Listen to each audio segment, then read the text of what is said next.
وَتَعَاوَنُوا عَلَى الْبِرِّ وَالتَّقْوَى، اور تعاون کرو نیکی اور پرہیزگاری کے کاموں میں. وَلَا تَعَاوَنُوا عَلَى الْإِثْمِ وَالْعُدْوَانِ، اور مت تعاون کرو، مت مدد کرو ایک دوسرے کی گناہ اور زیادتی کے کاموں میں.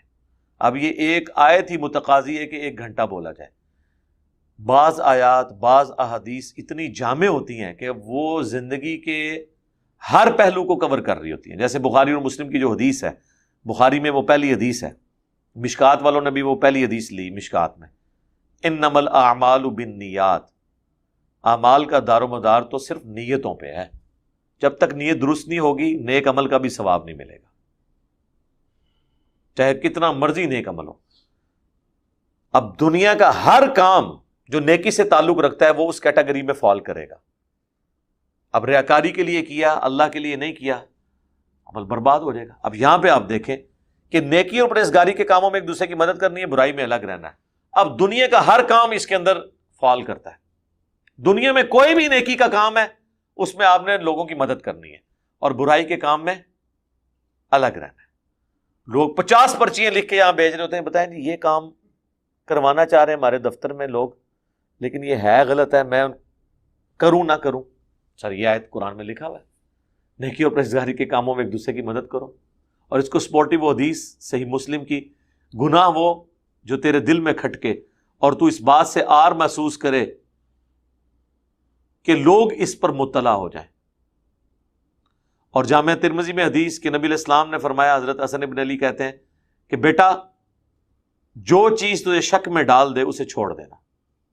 یہاں لوگوں کو یقین ہوتا ہے برائی کا، پھر بھی علماء سے پوچھ رہے ہوتے ہیں کہ حضرت آپ بتائیں کہ یہ میں کروں یا نہ کروں.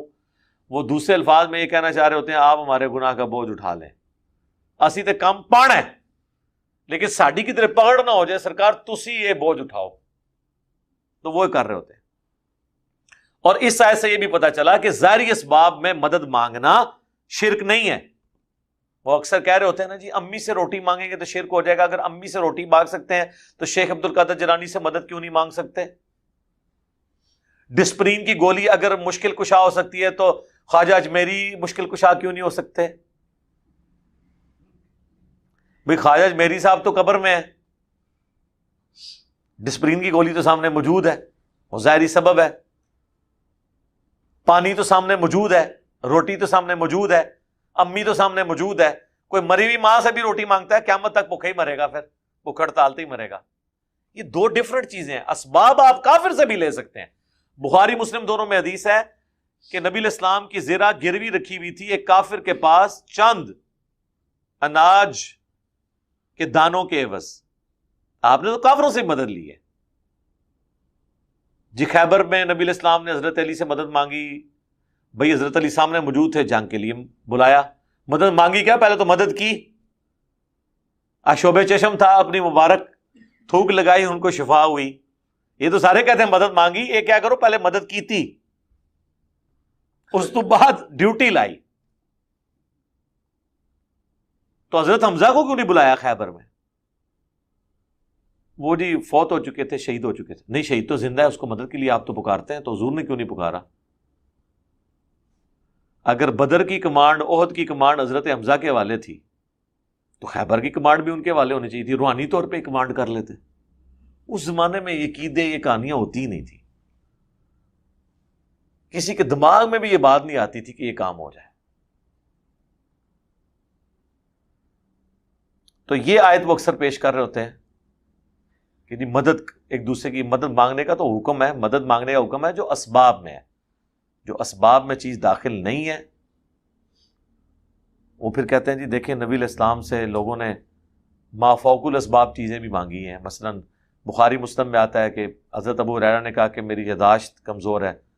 تب یاداشت تو اسباب میں نہیں آتی، بالکل ٹھیک ہے، لیکن سر وہ جو انہوں نے کہا تھا، نبی علیہ السلام تو سامنے موجود تھے، جن سے دعا کروانی تھی، جن کا معجزہ ظاہر ہونا تھا، تو سامنے تھے نا.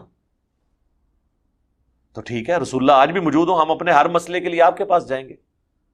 صحیح بخاری میں آتا ہے ایک صحابی کی پنڈلی ٹوٹ گئی تو نبی علیہ السلام نے اس پہ ہاتھ پھیرا، پنڈلی بالکل ٹھیک ہوگی. لیکن آج اگر کسی کی پنڈلی ٹوٹتی ہے تو ہم اسے روضہ شریف پہ تو نہیں لے کے جائیں گے، آرتھوپیڈک سرجن کے پاس لے کے جائیں گے. آپ روزہ شریف پہ لے بھی جائیں تب بھی کچھ نہیں ہوگا، کیونکہ نہ نبی علیہ السلام نے باہر تشریف لانا ہے، نہ ہاتھ پھیرنا ہے، اور نہ آپ کو شفا ہونی ہے۔ اگر آپ سمجھتے ہیں ایسا ہو سکتا ہے تو کریں سرکار، قربانی کریں۔ ایک بندہ اگر پنڈلی کی ہڈی توڑوا کے اپنے زوم میں پوری امت کے عقیدے ٹھیک کر سکتا ہے تو کرو پھر۔ آج کل تو ایسے انجیکشن آئے ہوئے کہ وہ آپ کو سن کر کے ہڈی توڑ دیں گے، آپ کو پتہ بھی نہیں چلے گا۔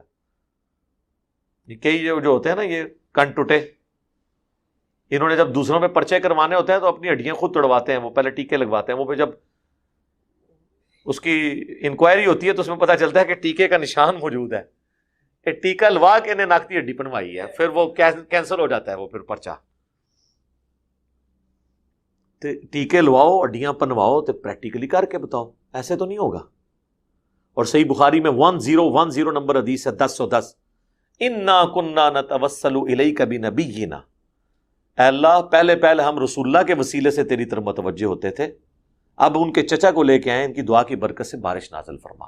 حضرت عمر نے تو نہیں کہا یا رسول اللہ پہلے ہم رسول اللہ سے دعا کرواتے تھے، اب یا رسول اللہ آپ کی قبر پہ آئے ہیں، آپ اللہ سے دعا کریں۔ نہیں ہوا۔ قبر رسول پہ شفاعت مانگنا، اس پہ میرا ڈیٹیل لیکچر ہے، وہ ایک جعلی واقعہ عرابی والا پیش کرتے ہیں۔ میں نے کہا صحیح بخاری میں موجود ہے، حضرت عمر کا عقیدہ امت کو انہوں نے دیا۔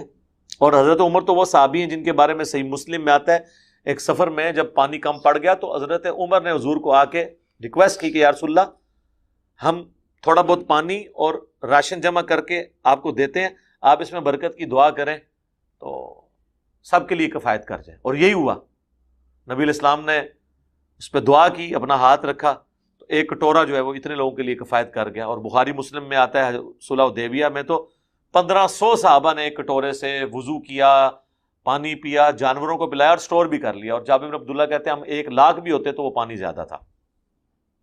تو یہ برکت حضرت عمر کرواتے تھے، تو وہ حضرت عمر نعوذ باللہ حضور کی وفات کے بعد آپ کی برکت کے قائل نہیں رہے تھے، ان کو پتا تھا اب ہماری کمیونیکیشن نہیں ہو سکتی،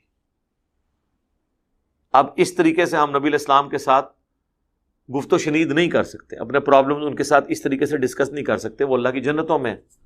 ہاں ہمارا درود و سلام ان تک پہنچتا ہے، ان کی دعاؤں کا حصہ میں آج تک مل رہا ہے، وہ سب کچھ ہے۔ میرا یوٹیوب پہ کلپ بھی ہے توحید کے خلاف 10 دھوکے علماء کے، اس میں یہ بھی ایک دھوکہ میں نے ڈسکس کیا تھا کہ یہ دیتے ہیں، کبھی شہید زندہ ہے، کبھی کہتے ہیں نبی علیہ السلام کی قبر میں برزخی حیات ہے۔ اس کی وجہ سے آپ مانگنا کیسے شروع کر دیں گے؟ مانگنا آپ نے اللہ سے ہی ہے، نبی علیہ السلام نے ہمیں یہی تعلیم دیا ہے کہ ہم نے اللہ ہی سے مانگنا ہے۔ اللہ کی مرضی ہواؤں کو بھیجے، کسی فرشتے کے ذریعے کام کرائے، اسباب کے ذریعے کروائے، بغیر اسباب کے کروائے، ہم نے نبی علیہ السلام سے کمیونیکیشن اب وہ والی نہیں ہو سکتی۔ لیکن یہ لوگ دیکھ لیں آپ آج تک کر رہے ہیں، اور سننے والے بھی کتنے یعنی عجیب و غریب قسم کے دماغ بند کر کے لوگ بیٹھے ہوتے ہیں، وہ اینالوجیز کو نہیں سوچ رہے ہوتے کہ یہ اینالوجی کو بنتی ہے کہ امی سے روٹی مانگنا اور شیخ عبد القادر جیلانی جو فوت ہو چکے ہیں ان سے مدد مانگنا یہ برابر ہے؟ امی سے روٹی مانگتے ہیں تو روٹی آ جاتی ہے، عبد القادر جیلانی سے کہیں نہ روٹی دے تو آپ کو فوراً کہیں گے اللہ سے کہنا، بھئی اللہ نے تو کہا ہی نہیں ہے، اللہ نے تو دنیا اسباب کے ساتھ جوڑی ہے، اللہ نے تو کہیں نہیں کہا میرا نام لے کے تو ساکٹ میں 2 انگلیاں دے دو یا کوبرے کے منہ میں ہاتھ دے دو تو بچ جاؤ گے، کہیں نہیں کہا۔ دعائیں بھی ہیں تو ناگہانی آفت کے لیے، دعا پڑھ کے اگر کوئی کوبرے کو خود کوبرا شریف کے ساتھ شیطانی شریف کرے گا تو اس کے اوپر کوئی گارنٹی نہیں ہے۔ تو یہ وہ آیت ہے جو میں اکثر کوٹ کرتا ہوں کہ نیکی اور پرہیزگاری کے کاموں میں مدد کرنی ہے، اس کا حکم ہے، لیکن جو دعا ہے وہ اللہ کے ساتھ خاص ہے۔ ایاک نعبد و ایاک نستعین، اور اس کا کلائمیکس سورۃ النمل کی وہ آیت ہے، امن یجیب المضطر اذا دعاہ، بھلا بتاؤ تو کون ہے جو مصیبت اور پریشانی میں گھرے ہوئے شخص کی دعا کو قبول کرتا ہے، وَيَكْشِفُ السُّوءَ، اور اس سے اس کی تکلیف کو دور کرتا ہے، وَيَجْعَلُكُمْ خُلَفَاءَ الْأَرْضِ، اور تمہیں خلیفہ کرتا ہے اگلوں کا زمین پر۔ اِلَٰهٌ مَّعَ اللَّهِ، کیا اللہ کے ساتھ کوئی اور الہ بھی ہے جس کی یہ کوالٹیز ہوں؟ بارش بھی فرشتے برساتے ہیں اللہ کے حکم سے، لیکن بارش ہم مانگیں گے کس سے؟ اللہ سے۔ فرشتوں سے مانگیں گے مشرک ہو جائیں گے، کہتے ہیں ڈیوٹیاں لگی ہیں سر، ہونگیاں ڈیوٹیاں، مان لیا اگے ٹرو، ڈیوٹی لگنے سے کیا ہوگا؟ آپ کی ڈیوٹی نہیں، وہ اللہ نے لگانی ہے، آپ نے اللہ ہی کو پکارنا ہے۔ تو فرشتوں کی ڈیوٹی لگی ہے، سنن نسائی میں حدیث ہے، زمین میں فرشتے سیاحت کرتے ہیں اور میرے امتیوں کا سلام مجھ تک پہنچاتے ہیں، لیکن ہم نے فرشتوں کو نہیں پکارنا، ہم نے دروشی میں کیا کہنا ہے؟ اللہم صلی علی محمد وعلی آل محمد، اے اللہ آپ رحمت نازل فرمائیں محمد اور آل محمد کے اوپر صلی اللہ علیہ وآلہ وسلم۔ ہم نے فرشتوں سے نہیں کہنا کہ ہمارا پیغام لے کے آپ چلے جائیں۔ تو سیدنا عمر فاروق رضی اللہ تعالیٰ عنہ کا جو میں نے ذکر کیا واقعے کا، کہ انہوں نے بھی اللہ سے ریکویسٹ کی کہ اے اللہ پہلے ہم رسول اللہ کو لاتے تھے، اب ہم ان کے چچا کو لے کے ہیں صلی اللہ علیہ وآلہ وسلم۔ حالانکہ حضرت عمر گواہ ہیں اس بات کے کہ آپ کے سامنے یہ سب کچھ ہوا ہوا ہے، کہ پیالے میں ہاتھ داخل کیا اور چشمے جاری ہو گئے، تو اب حضرت عمر پہ گستاخی کا فتویٰ لگائے گا۔ اچھا، اس میں ایک بڑا لطیف نکتہ ہے کہ نبی علیہ السلام نے جب کبھی بھی اس طریقے سے کوئی برکت کی دعا کی ہے نا، تو پہلے کوئی چیز ایگزسٹ کرتی تھی۔ مثلا 10 بندوں کا کھانا تھا، لعاب دان اس میں ڈالا، 300 کو کفایت کر گیا اور کھانا اتنا ہی رہا۔ صحیح بخاری مسلم میں آتا ہے۔ اس طریقے سے بخاری مسلم میں آتا ہے کہ کنواں تھا، اس میں لعاب دان ڈالا، پانی اوپر آ گیا، لیکن پانی اس میں نیچے تھا، پہلے پانی موجود تھا۔ بخاری مسلم میں آتا ہے ایک کٹورے میں ہاتھ رکھا جس میں پانی تھا، 1500 صحابہ نے وضو کر لیا، لیکن وہ اتنا پانی تھا، صرف کبھی انگلیوں سے پانی کے چشمے نہیں جاری ہوئے، کیونکہ یہ جو کوالٹی ہے نا، کریشن ایکس نہیلو، عدم ما سے وجود، یہ صرف اللہ کی ہے۔ مخلوق جو ہے اس کی دعا کی برکت سے کوئی چیز ایگزسٹ کر رہی ہے، اس میں برکت ہو سکتی ہے، لیکن کریشن نہیں ہو سکتی۔ یعنی پانی آدھا تھا پیالہ، اس میں ہاتھ ڈالا، دعا کی، وہ آدھا پیالہ 1500 بندوں نے استعمال کر لیا، لیکن یہ نہیں ہوگا کہ خالی پیالہ اور ہاتھ رکھیں تو پانی جاری ہو جائے، ایسے نہیں ہوگا۔ اس کے لیے پھر پیالے میں نہیں ہاتھ رکھنا ہوگا، پھر زمین میں یا چٹان میں مارنا ہوگا کہ جہاں سے وہ چشمہ پھوٹے، کیونکہ وہ بھی کریشن ایکس نہیلو نہیں ہے، آلریڈی پانی موجود ہے، اوپر آ جائے گا، جس طرح حضرت موسیٰ علیہ السلام نے کیا۔ تو عدم محض سے وجود یہ صرف خدا کی کوالٹی ہے۔ پیغمبر جب اس قسم کے معجزات کرتے ہیں تو عدم محض سے وجود نہیں ہوتا، وہ آلریڈی کوئی چیز ہوتی ہے جو کنورٹ ہوتی ہے۔ حضرت موسیٰ کا عصا اژدہا میں کنورٹ ہوا اور اژدہا واپس عصا میں کنورٹ ہوا، یہ نہیں ہوا کہ ایسے کیا ہے تو کوئی چیز ایسے بن کے نکل آئی ہے باہر۔ وہ تو قرآن میں آیا کہ کوئی مکھی بھی نہیں ایک بنا سکتا۔